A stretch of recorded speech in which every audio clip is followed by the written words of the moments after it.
इलाज है या नहीं है, क्योंकि इलाज तो अभी तक सर्दी जुकाम का भी नहीं है, सर्दी जुकाम की भी कोई वैक्सीन नहीं है। क्या हम उससे डरते हैं?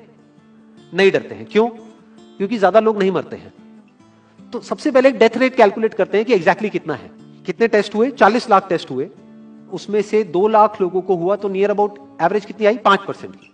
अगर यही हमने 4 करोड़ टेस्ट करे होते तो कितने डिटेक्ट हो गए होते अब तक? 20 लाख हो जाते। 40 करोड़ करे होते तो कितने हो जाते? 2 करोड़ हो जाते। टोटल अगर कर लिए होते हमने टेस्ट 130 करोड़ का, तो कितना नंबर निकल करके आ जाता? Near about 5 crore. इसका मतलब 5 करोड़ लोगों को या तो आज की डेट में है या हो चुका है। और एक और मजे की बात यह है कि कोरोना में ऐसा नहीं है कि जिसको भी होता है उन सबके सिम्टम्स आते हैं। 80% से ज्यादा जो केसेस होते हैं वो असिम्टोमेटिक होते हैं, उनमें कोई सिम्टम्स नहीं आते हैं। यानी अगर मुझे हो गया है और मैं ठीक भी हो गया हूं तो मुझे पता तक नहीं है। वो तब मुझे पता लगेगा अगर मैं अपने टेस्ट कराऊंगा, जिसको एंटीबॉडी टेस्ट बोलते हैं, और मेरी बॉडी में एंटीबॉडीज मिलेंगी, तब मैं कह सकता हूं कि हाँ मेरे को था और वो ठीक हो गया है। तो अभी अगर हम बेसिक सी कैलकुलेशन करें तो 5 करोड़ निकल करके आ रहा है नंबर। उसमें से डेथ कितनी हुई है? 5,800। तो 5 करोड़ में से 5,800 डेथ हुई है। पहले तो इसको कैलकुलेशन को हमको ठीक करना है। डेथ को अंडर रिपोर्ट करने का कोई तरीका नहीं है, बल्कि ओवर रिपोर्ट किया जा सकता है। ओवर रिपोर्ट कैसे? फॉर एग्जांपल आपकी बॉडी में टेस्ट हुआ, आपकी बॉडी में मिला कोरोना वायरस, लेकिन आपके अंदर पहले ही बहुत सारी प्रॉब्लम्स चली रही थी, तब भी आपकी किसी ना किसी वजह से डेथ होने ही वाली थी। बट क्योंकि ये कोरोना आया आपकी बॉडी में, इस वजह से आपकी डेथ हो गई, तो ये ट्रिगर कर गया। तो ये जो 5800 का नंबर है, ये इससे कम तो हो सकता है, इससे ज्यादा होने के चांसेस बहुत कम है। बट एक बार को हम मान लेते हैं कि इतना ही है नंबर, ना कम है ना ज्यादा है, तो कितनी परसेंटेज निकल करके आई?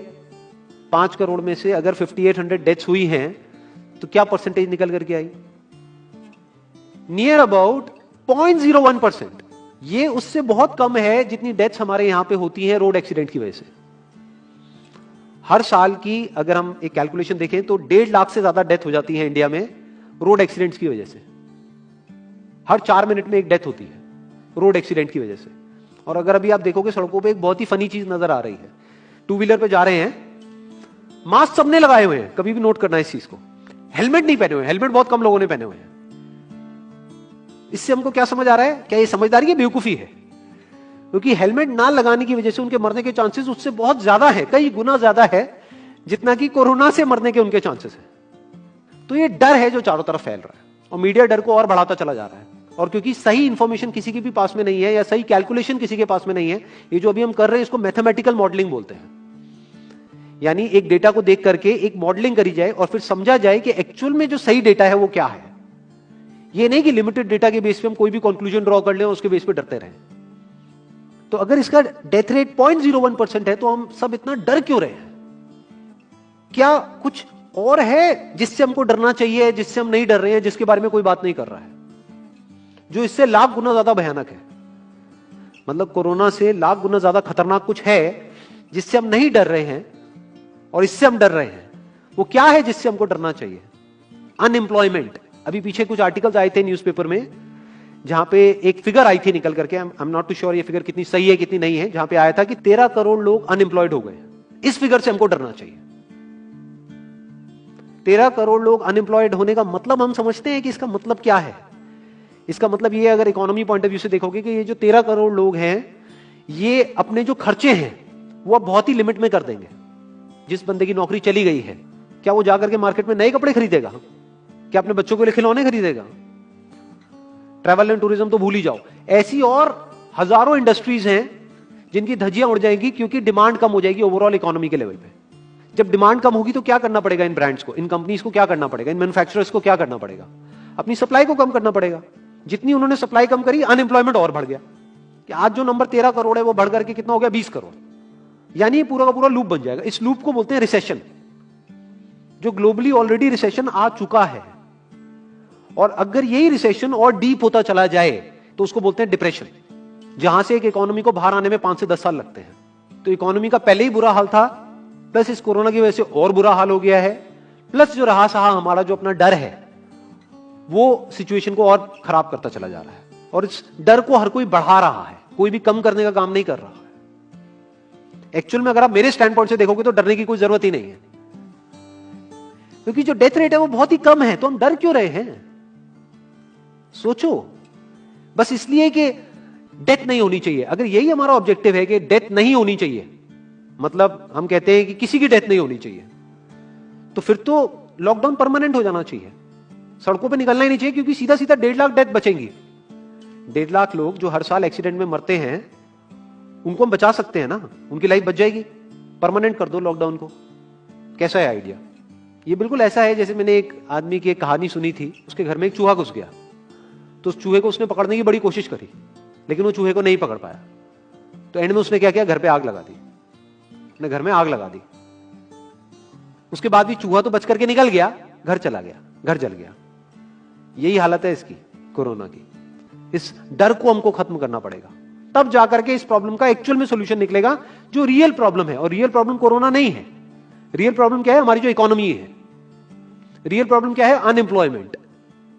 तो इस वीडियो के थ्रू मैं अपनी एक हम्बल रिकमेंडेशन देना चाहूंगा गवर्नमेंट ऑफ इंडिया को, या जो भी लोग एक पर्टिकुलर पोजीशन पे हैं उन लोगों को, कि हमको टेस्ट करने कम करने हैं, टेस्ट बढ़ाने नहीं है। अभी हम गलती क्या कर रहे हैं? टेस्ट बढ़ाते चले जा रहे हैं, जिसकी वजह से केसेस बढ़ते चले जा रहे हैं, जिसकी वजह से डर बढ़ता चला जा रहा है। गवर्नमेंट क्या एक क्राइटेरिया नहीं बना सकती कि जो क्रिटिकल केसेस है बस उन्हीं का टेस्ट करो, क्योंकि उन्हीं को हॉस्पिटल में एडमिट करने की जरूरत है, तो उन्हीं का टेस्ट होना चाहिए ना। जो वैसे ही ठीक हो रहे हैं, अपने आप ही ठीक हो रहे हैं, जिनको माइनर सिम्टम्स हैं और वो खुद ही ठीक हो रहे हैं, उनका टेस्ट करने की क्या जरूरत है? उससे तो पैनिक और बढ़ेगा। अगर टेस्ट कर भी दिया तो हम करने क्या वाले हैं? उनको क्या हॉस्पिटल में एडमिट करने वाले हैं? नहीं, घर पे क्वारंटाइन करने वाले हैं। अभी जो क्वारंटाइन वाला फंडा है, ये भी जब बेस छोटा होता है तब तो काम करता है, जब करोड़ों में हो जाता है तब काम नहीं करता है। मैं अगर एग्जांपल से समझाने की कोशिश करूं, जो मेरी थॉट प्रोसेस है उसको इमेजिन करो। एक ऐसी सिचुएशन है कि हम एक घर में है और चारों तरफ से बाढ़ आई हुई है, और ये जो घर है हमारा वो ऐसा है, इसको इमेजिन करो, जहां पे हजारों दरवाजे हैं। तो हम क्या करें, इसमें से एक दरवाजे को पकड़ लें और उसी को पक्का करते चले जाएं। ये है क्वारंटीन, और बाकी के हजारों खुले पड़े हैं। एक को हम पक्का करते चले जा रहे हैं, क्योंकि यहां से पानी अंदर नहीं आना चाहिए। इंडिया की पॉपुलेशन क्या है? 130 करोड़। टेस्ट कितने हुए हैं अभी तक? 40 लाख। दिल्ली के कितने हो रहे हैं? 1 लाख। महीने के कितने हुए? 30 लाख। साल के कितने हुए? 3 करोड़ 60 लाख। तो यानी कि अगर हमको सबका टेस्ट करना है तो कितने साल लगेंगे? 36 साल। तो जब हमको दिख रहा है साफ साफ कि हम सबका टेस्ट कर ही नहीं सकते, तो हम टेस्ट क्यों बढ़ाते चले जा रहे हैं?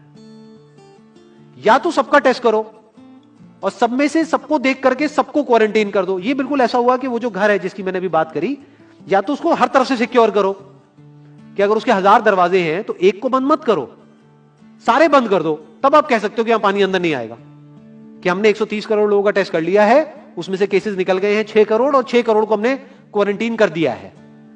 अब ये आगे नहीं फैलेगा, अब 6 करोड़ से 10 करोड़ पे नहीं जाएगा। बट हमने टेस्ट ही करे 40 लाख, जिसमें से केसेस आए 2 लाख। अगर इन 2 लाख को हमने क्वारंटीन कर भी दिया तो बाकी करोड़ों लोग तो बाहर घूम रहे हैं ना, तो उससे होगा क्या? तो अब हमको समझ जाना चाहिए कि इसको रोकने का कोई तरीका नहीं है। तो अब इसका प्रैक्टिकल सॉल्यूशन क्या है? गवर्नमेंट की तरफ से हमको सिर्फ ये इंफॉर्मेशन चाहिए कि भैया अभी कितने बेड्स ऑक्यूपाइड हैं आपके स्टेट में, और अभी कितने और आपने अरेंजमेंट कर रखा है, और कितने और कर सकते हो। अब वो बेड चाहे किसी हॉस्पिटल में हो चाहे किसी होटल में हो। और प्लस ये इंफॉर्मेशन क्यों नहीं जा रही लोगों के पास में कि इतना डरने की जरूरत नहीं है जितना आप डर रहे हो। हाँ ठीक है, प्रिकॉशंस लो, सेफ्टी मेजर्स लो, सोशल डिस्टेंसिंग को मेंटेन करो, लेकिन इतना डरने की जरूरत नहीं है जितना आप लोग डर गए हो, क्योंकि डेथ रेट कम है। ये इंफॉर्मेशन जानी चाहिए अब लोगों के पास में, वक्त आ चुका है। अगर ये नहीं गई तो प्रॉब्लम सॉल्व नहीं होने वाली इकोनॉमी के लेवल पे। कॉन्फिडेंस खत्म हो चुका है, रियलिटी को हमको पहले समझना होगा। अभी प्रॉब्लम क्या हो रही है? हम कह रहे हैं कि हाँ कंस्ट्रक्शन एक्टिविटीज अलाउड है। गवर्नमेंट को क्या लग रहा है? अलाउड बोल करके सारी प्रॉब्लम सॉल्व हो जाएगी। अलाउड तो हो गई, बट मेरे जो फ्रेंड्स हैं जो कंस्ट्रक्शन इंडस्ट्री में हैं, वो बता रहे हैं कि लेबर ही नहीं है, लेबर सारी अपने गांव चली गई है। तो अब कौन कंस्ट्रक्शन करेगा वहां पे?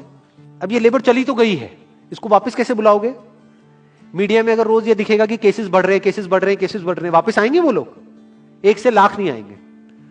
तो उनको मीडिया में क्या दिखना चाहिए, न्यूज में क्या दिखना चाहिए? कि अब ये प्रॉब्लम सॉल्व हो रही है। तो लोगों के अंदर का डर निकलना चाहिए। यानी जो भी मैंने अभी तक कहा, अगर मैं उसको सम अप करूं तो वो क्या है प्रैक्टिकली, अगर पॉइंटर्स में सॉल्यूशन देखा जाए। नंबर 1 मोस्ट इंपॉर्टेंट, टेस्ट धीरे धीरे हमको कम करने हैं, बढ़ाने नहीं है। दिन के 1 लाख टेस्ट हो रहे हैं, मैं ये नहीं कह रहा कि एकदम से 10,000 कर दो, 1 लाख के 90,000 कर दो, एटलीस्ट बढ़ाओ मत। समझ गए? 1 लाख के 1.5 लाख टेस्ट मत करो दिन के, 2 लाख मत करो, क्योंकि तब भी 36 साल लगेंगे पूरा करने में। अगर आपने स्पीड डबल भी कर दी तब भी 18 साल लगेंगे। 18 साल तक तो पता नहीं ये बीमारी कहां होगी, किसी को याद तक नहीं होगा। तो करना क्या है गवर्नमेंट को, अगर थोड़ा सा सेंसिबली चले कि टेस्ट को धीरे धीरे कम करते चले जाओ, यानी 1 लाख से 90,000 कर दो, फिर कुछ दिन बाद 80,000 कर दो, फिर 70,000 कर दो। इसकी वजह से क्या होगा, मीडिया में केसेस कम होते हुए दिखेंगे, अखबारों में केसेस कम होते हुए दिखेंगे, हर जगह पे जहां पे अभी आ रहा है कि अभी तक की सबसे बड़ी फिगर, आज तक के सबसे ज्यादा केसेस, वो सब धीरे धीरे कम हो जाएंगे। कम मीडिया में पैनिक फैलेगा, कम पैनिक फैलेगा लोगों में, धीरे धीरे लोग बाहर निकलना शुरू होंगे, जो अभी नीड ऑफ द आवर है। धीरे धीरे लोग बाहर निकलेंगे, धीरे धीरे डिमांड बढ़ेगी, धीरे धीरे लोगों में कॉन्फिडेंस आएगा, धीरे धीरे लोग जो गांव चले गए हैं वो वापस आएंगे, एक्चुअल में काम शुरू होगा। ऑन पेपर नहीं कि काम शुरू हो गया है, एक्चुअल में लोगों का काम शुरू होगा, लोगों का काम शुरू होगा, इकोनॉमी शुरू होगी। बिल्कुल ऐसा है जैसे 2 महीने के लिए आप किसी गाड़ी को बंद करके कहीं पे रख दोगे राज में, तो क्या होगा, बैटरी डाउन हो जाएगी। उस वक्त क्या करना पड़ेगा, उसको धक्का मारना पड़ेगा। तो अभी उस धक्के की जरूरत है, जंप स्टार्ट की जरूरत है। अब जो टाइम है वो डरने का नहीं है, इस डर को खत्म करने का है, क्योंकि कोरोना ने जितने लोगों को नहीं मारा, ये डर मारने वाला है असलियत में। तो अब इस डर को खत्म करने का टाइम आ गया है। अब हम सबको मिलकर के दिमाग ये लगाना है, ये नहीं कि डर को कैसे बढ़ाएं, बल्कि दिमाग ये लगाना है कि डर को कैसे कम करें या खत्म करें, और लोगों के कॉन्फिडेंस को कैसे वापस से लेकर के आए।